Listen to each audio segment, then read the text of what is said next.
Chapter 10 In Search of the Magic Lake. Folk tales are stories passed down through generations, mainly by telling.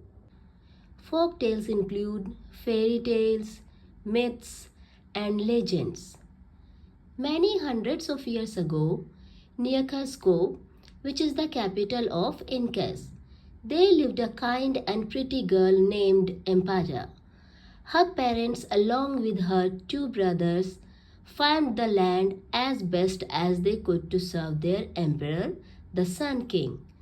One day, the family got to know that the health of the prince, who had been unwell, had worsened and that the Sun King feared for his son's life. The court magician declared that in order to get well, the prince must drink the water from the magic lake at the end of the earth. That is where the sky dips so low that it touches the lake's water and charges it with a magical healing power. He said the Sun King at once announced that whoever brought the water from the magic lake would be richly awarded. Ampeda's two brothers made up their minds to go to the end of the earth and fetch the water from the magic lake.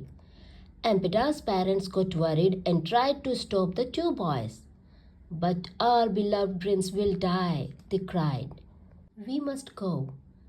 Eventually, the parents had to give in and the boys set off. They trekked through endless hills and mountains, but after a month of searching, they gave up. Instead, they decided to take the water of a mountain lake close to the place they were in. They collected the lake water in a jar and carried it to the Sun King. When the court magician poured the water into his magic flask, the water sizzled and evaporated in a flask. He at once got to know that the two boys had cheated and told a lie. They were given a thrashing and thrown into prison. Ampeta was sad and pleaded with her parents to let her go in search of the magic lake. This is the only way to save my brothers and also the prince. Father, with a heavy heart, the father gave her a bag of toasted corn and nuts and bid her farewell. Walking in the opposite direction that her brothers had taken, Ampeta walked on till she reached a forest. She wearily climbed up a tree and slept there. The next morning, Ampeta woke up and saw a pair of macaws circling overhead. She watched the colorful birds as she munched on the toasted corn and nuts. She then spread some of the corn for the birds, which they happily ate up. What are you doing in the tree? They asked her. She then told them her story. You shared your breakfast with us. We will help you to find the magic lake. And the two macaws rubbed their backs against one another till 3 feathers fell out. These feathers have magical powers. They will take you wherever you wish to go and will protect you from all dangers, they said, and before she could thank them, they flew away. Ampeta tied the 3 feathers with a string of wool.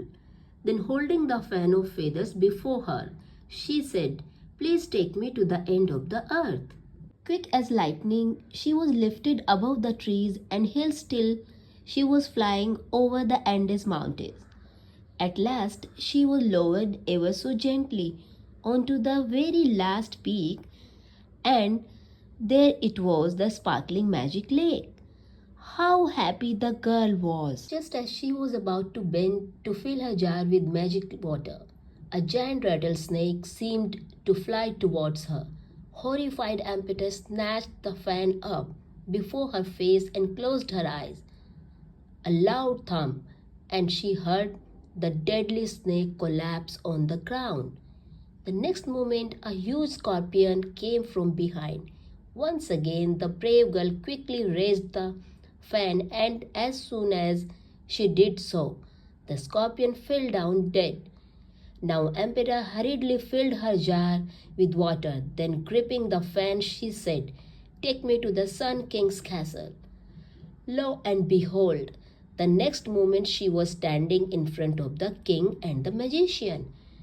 The magician tested the water in his magic flask. It did not sizzle or disappear. He smiled at the girl, put a few drops on the prince's lips, and as the prince slowly sat up, he made him drink up all the water from the flask. The prince lay down and slept for the entire day. When he woke up, he said, "I feel so good, the sickness has left me." The Sun King was overjoyed that his son had recovered. "How can I thank you? You will be rewarded, my dear girl."